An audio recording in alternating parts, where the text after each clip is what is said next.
ప్రకృతి అంటే పచ్చని చెట్లు, పక్షుల కిలకిల రావాలలు, వన్యప్రాణులకు నిలవైన జీవ వైవిధ్యం. వీటి కలబోతే పర్యాటకం. మహబూబ్నగర్కు కూతవేటు దూరంలో ఉన్న అప్పన్నపల్లి అటవీ ప్రాంతం త్వరలో ప్రకృతి ప్రేమికులను కనువిందు చేయనుంది. మయూరు పార్కు పేరుతో తెలంగాణ వ్యాప్తంగా ప్రత్యేక గుర్తింపు తెచ్చుకుంది. ఇప్పుడు మరో అడుగు ముందుకు వేసి ఎకో టూరిజం కింద దేశవ్యాప్త గుర్తింపు తెచ్చుకోబోతుంది. రాష్ట్రంలో ఇంత భారీ విస్తీర్ణంతో అటవీ ప్రాంతంలో మరో పార్కు లేదు. మయూరు ఎకో పార్కుకు అప్పటి ప్రభుత్వం కేసీఆర్ ఎకో పార్కుగా పేరు పెట్టింది. కాంగ్రెస్ అధికారంలోకి వచ్చాక ఆ పేరు తొలగించి తిరిగి మయూరు ఎకో పార్కుగా పేరు మార్చింది. రాష్ట్రం జాతీయ స్థాయిలో గుర్తింపు ఉండడంతో ఎకో టూరిజం కింద ఎంపికైంది. జాతీయ స్థాయిలో తొలి విడతలో 100 పార్కులను పరిగణలోకి తీసుకున్న కేంద్ర పర్యాటక శాఖ అందులో దీనికి చోటు కల్పించింది. మొదట్లో మయూరు నర్సరీగా ఉన్న ఈ ప్రాంతాన్ని 2016లో మయూరు పార్కుగా మార్చారు. 80 కోట్ల రూపాయలతో 232 ఎకరాల్లో మయూరు ఎకో అర్బన్ పార్కుగా తీర్చిదిద్దారు. దీంతో పాటు మహబూబ్నగర్, అన్వాడ, నవాబ్పేట, జడ్చర్ల మండలాల సరిహద్దుల్లోని రిజర్వు ఫారెస్టు భూములన్నింటిని కలుపుకొని 2087 ఎకరాల్లో పార్కును అభివృద్ధి చేశారు.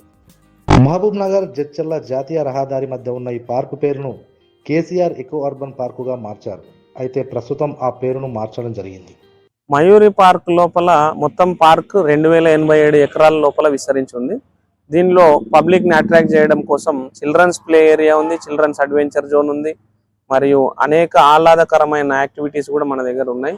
బటర్ఫ్లై గార్డెన్ ఉంది, తర్వాత రాశివనం, నక్షత్రవనం, నవగ్రహవనం, విలేజ్ మోడల్ పాయింట్, చిన్నపిల్లలకి ఆడుకోవడానికి అత్యంత ఆహ్లాదకరంగా ఉంటుంది. మరియు టౌన్కు దగ్గరలో ఉండడం వల్ల కూడా మనకు విజిటర్స్ ఎక్కువ అట్రాక్ట్ చేయగలుగుతున్నాము. అదేవిధంగా అడల్ట్ కోసం అడల్ట్ బోటింగ్ ఉంది, adult zip cycle, adult zip line, ఇటువంటి యాక్టివిటీస్ అన్నీ కూడా మన దగ్గర అందుబాటులో ఉన్నాయి.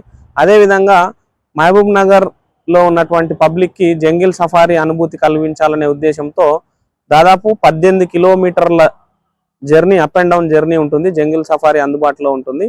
8 మంది మనకి జీప్లో వెళ్ళవచ్చు, 8 మంది వరకు ప్రయాణం చేయవచ్చు. 2000 రూపాయల టికెట్ ఉంటుంది. మీరు ఈ టికెట్ తీసుకొని జీప్లో ఎక్కినట్లయితే మిమ్మల్ని దాదాపు 2 గంటల సమయం డీప్ ఫారెస్ట్ లోపల గోల్ బంగ్లా అని వాచ్ టవర్ ఉంటుంది, వాచ్ టవర్ వరకు వెళ్ళి మళ్ళీ తిరిగి వచ్చే అవకాశం ఉంటుంది. ఈ ఫారెస్ట్లో మీరు వెళ్ళేటప్పుడు చిరుత పులులు ఉన్నాయి, అడవి పందులు, జింకలు, నెమళ్ళు ఇవన్నీ ఉన్నాయి.